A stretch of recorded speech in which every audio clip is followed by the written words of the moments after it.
আবার কিছু, কিছু ক্ষেত্রে দেখা যায় যে লাং ইনফেকশন বা ফুসফুসে ক্যান্সার এসব কারণেও পিঠে ব্যথা হয়ে থাকে। সেক্ষেত্রে আমরা ২ টা হাত এভাবে রেখে এভাবে ধরবো। ধরে আমাদের বডি সোজা থাকবে শুধুমাত্র উপরের পোরশনটা। আসসালামু আলাইকুম দর্শক। আমি doctor Imam Hossain, clinical physiotherapist, ASPC manipulation therapy centre. আজ আমরা হাজির হয়েছি আরেকটি গুরুত্বপূর্ণ এবং খুবই পরিচিত একটি সমস্যা নিয়ে, যেটি হচ্ছে পিঠে ব্যথা। প্রিয় দর্শক, চলুন আমরা জেনে নিই পিঠে ব্যথা কেন হয়।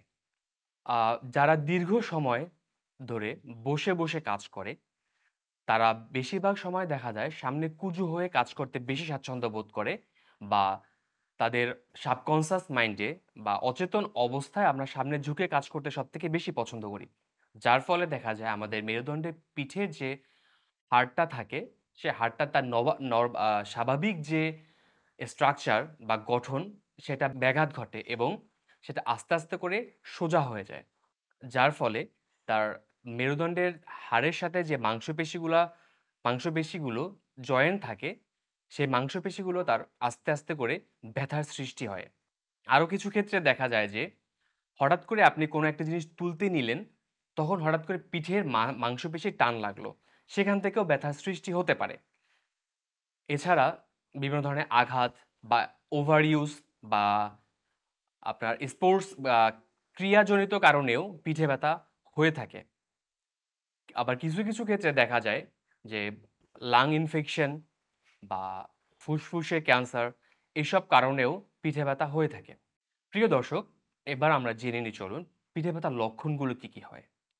পিঠে ব্যথার লক্ষণের মধ্যে সর্বপ্রথম হয় যে ঝিমঝিম বা অবশ, অবশ ভাব হয় পিঠের মাঝবর্তী অংশে, অথবা আপনার প্রথম অবস্থায় আমরা যেটাকে শার্প পেইন বলি বা জ্বলন্ত মনে হচ্ছে যে পিঠের একটা মাংসপেশি জ্বলে যাচ্ছে বা পুড়ে যাচ্ছে, এরকম অবস্থা হতে পারে।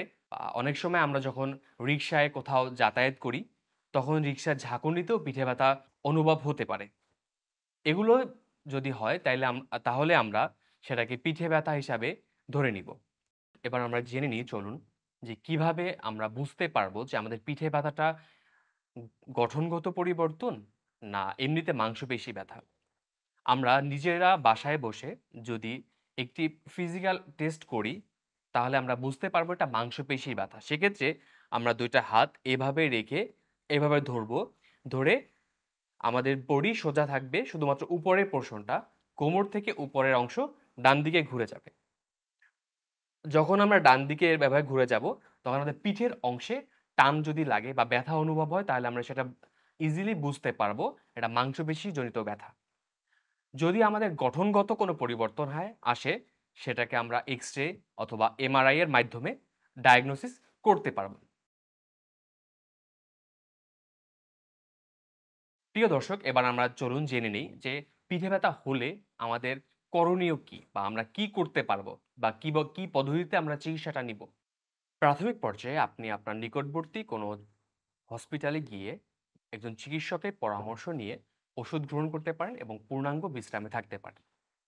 সেক্ষেত্রে কিছুদিন পরে যদি দেখা যাচ্ছে যে আপনার ব্যথাটা কমতেছে না, তখন আপনি একজন বিশেষজ্ঞ ফিজিওথেরাপিস্টের পরামর্শ নিতে পারেন।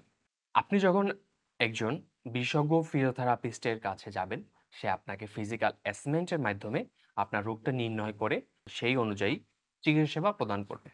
প্রিয় দর্শক, আপনারা জেনে অত্যন্ত আনন্দিত হবেন যে এসপিসি ম্যানিপুলেশন থেরাপি সেন্টারে মাত্র স্বল্প মূল্যে আউটডোর সেবা পরিচালিত হচ্ছে, যেখানে আপনি খুবই স্বল্প মূল্যে একজন কনসালটেন্ট ফিজিওথেরাপিস্টের কাছে আপনার সমস্যাগুলো বলতে পারবেন এবং সেই ফিজিওথেরাপিস্ট এসডিএম টেকনিক বা স্ট্রাকচারাল ডায়াগনোসিস অ্যান্ড ম্যানেজমেন্ট টেকনিকের মাধ্যমে আপনার সমস্যাটি মূল থেকে চিহ্নিত করে সেই অনুপাতে চিকিৎসা সেবা প্রদান করবে। প্রিয় দর্শক, আজ এই পর্যন্তই। কথা হবে অন্য কোনো সমস্যা নিয়ে অন্য কোনো সময়ে।